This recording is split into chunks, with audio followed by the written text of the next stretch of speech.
Julio Cesar Chavez Sr. was a multiple-time world champion, a pound-for-pound great, and the poster boy of Mexican boxing. Chavez is one of the best.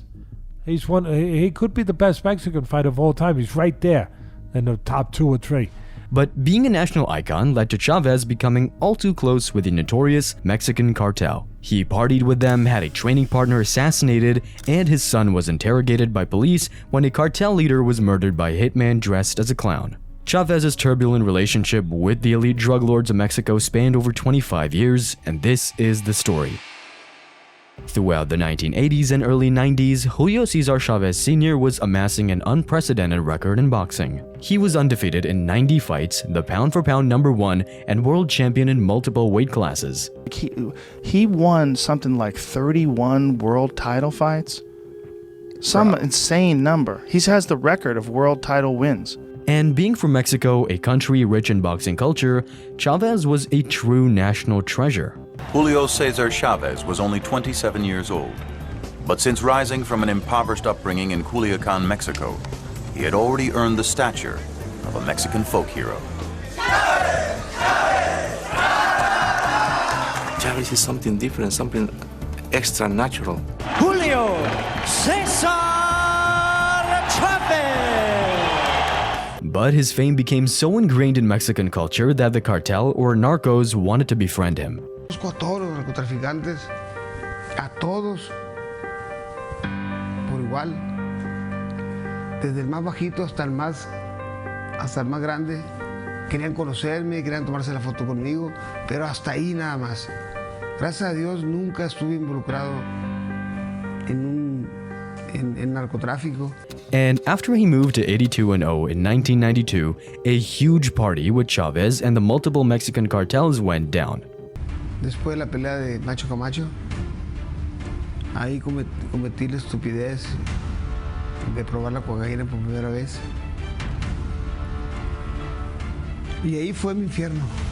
According to Chavez himself, there were hundreds of armed men and thousands of years of jail time all packed together in one room. Present that evening were infamous drug traffickers like El Chapo and his soon-to-be close friends, the Arellano Felix family, who controlled the Tijuana-San Diego border for decades and have been labeled one of the biggest and most deadly groups in all of Mexico. The Felix drug cartel, also known as the Tijuana Cartel, is considered to be one of the most vicious, ruthless criminal organizations involved in smuggling drugs into the United States.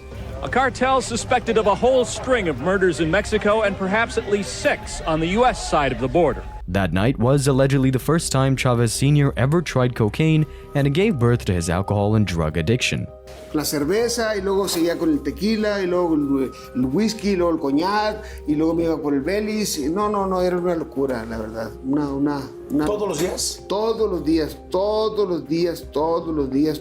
There were stories of the legendary boxer overdosing, throwing up blood, yet still ordering drugs for the people around him from a hospital bed. El día, Jordi, que vomité 3 litros de sangre. And throughout this time, Chavez's relationship, particularly with the Arellano Felix family, grew strong, to the point where the eldest brother of the family considered Julio Cesar Chavez as a brother of his own. While Cesar Chavez was making a name for himself inside the ring, the Arellano Felix family were building the Tijuana Cartel to be a major force in Mexico. In Tijuana alone, there are 3 cartels fighting for power: the Sinaloa Cartel, Jalisco New Generation, and the Tijuana Cartel.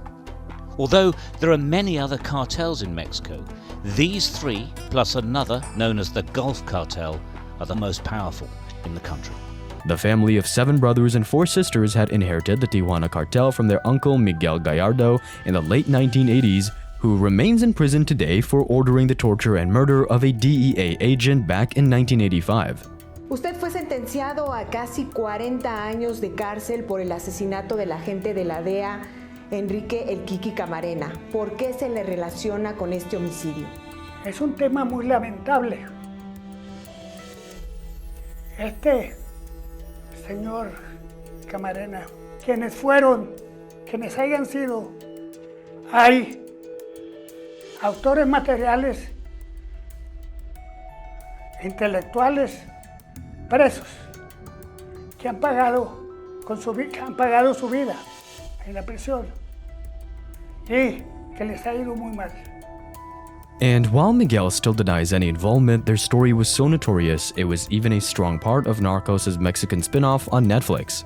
The Felix family controlled a huge amount of the drug trade between Mexico and the United States, were involved in numerous deadly shootouts, and were even rumored to have infiltrated Mexican law, police, and judicial systems.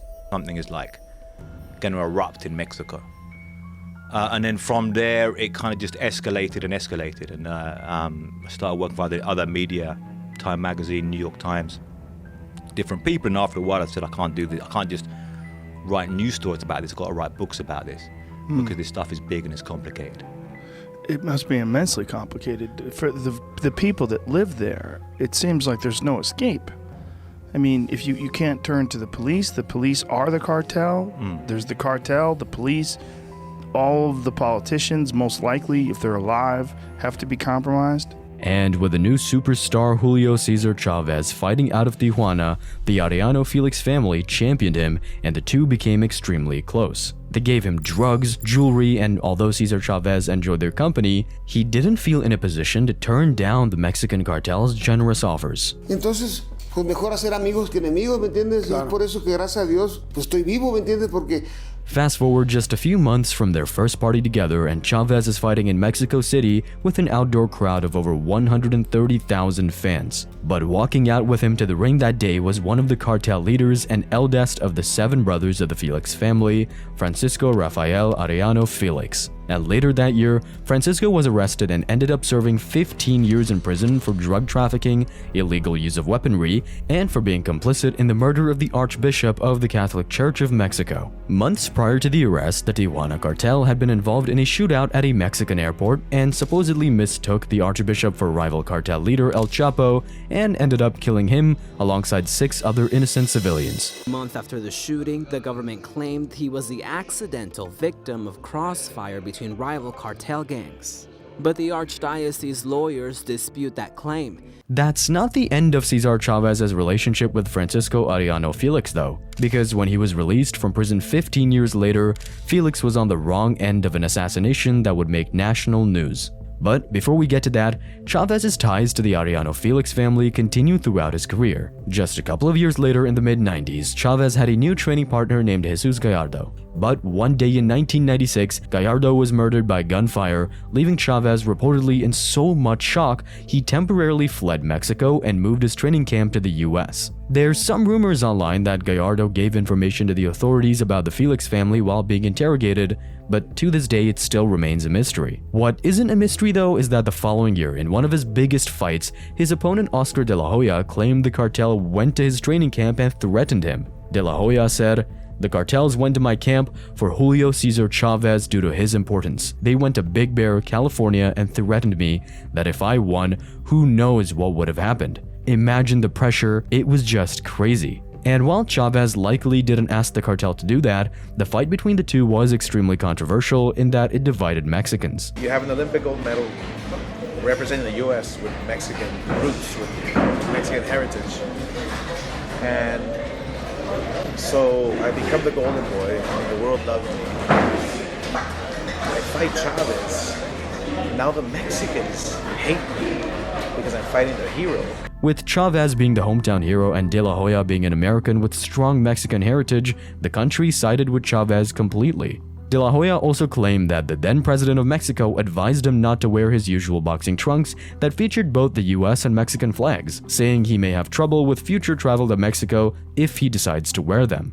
De La Hoya went on to win both fights against Chavez, so who knows what actual threats were made to him. But with Chavez's closest link to the cartel in prison, his relationship with them actually died down a little throughout the late 90s and early 2000s. The boxer floated in and out of retirement, went to rehab, quit drugs for good, and opened up his own rehabilitation centers for people struggling with addiction. Nadie daba un centavo por mí para que yo pudiera recuperarme y afortunadamente, gracias a Dios, pude salir de ese infierno. Y ahora lo estoy aprovechando en tratar de ayudar y salvar las vidas que más se puedan que tienen este problema de alcohol y drogadicción. And that was seemingly that for Chavez's wild life, but soon enough his two sons would become even more intertwined than Chavez ever was, and he was drawn back into a life surrounded by criminals. It all started in 2008 when the notorious El Chapo's son was murdered in a shootout, leaving behind a child and his partner Frida Munoz as a widow. In the years that followed, César Chávez's son, Junior, an accomplished boxer in his own right, would go on to marry that very same Frida and have children themselves. It means that César Chávez is the step-grandfather to El Chapo's granddaughter. And while that shows just how close-knit the Mexican cartel are to Mexico's superstars, Chávez's other son Omar was present the day that the Arellano Felix family took a huge blow. It was in 2013 when Chávez's old friend Francisco was out of prison and celebrating his 64th birthday party at the Ocean House Resort in Los Cabos. The party was all going smoothly until a blacked-out SUV arrived at the scene with a man dressed as a clown in the back. Presumably, the clown was a part of the celebrations until he approached the cartel leader, pulled out a pistol, and murdered him at his own birthday party. And although Chávez's son Omar was an innocent bystander at the party, a few years later a member of the Chávez family would be on the receiving end of the gunfire. In early 2017, reports broke that Chávez Sr.'s brother Rafael was slain in his own home by two men demanding money. Rafael handed over an undisclosed amount of cash, but when the two men reportedly wanted more and when Rafael refused, he was killed in front of his own family. And while the criminals were never identified and it may well have been a random attack, there were some suspicions it may have been the new breed of the Tijuana cartel. With the vast majority of the Arellano Felix family either dead or in prison, the old Tijuana cartel had essentially dissolved into a host of different groups fighting one another, making Tijuana one of the most deadly cities in the world. There's one cartel in Tijuana right now. No, there's three. There's three cartels in Tijuana. Well, kind of four with police, but yeah, let's say three. There's three. There's three. So there's three different cartels in Tijuana. Guadalajara, Sinaloa, and Tijuana.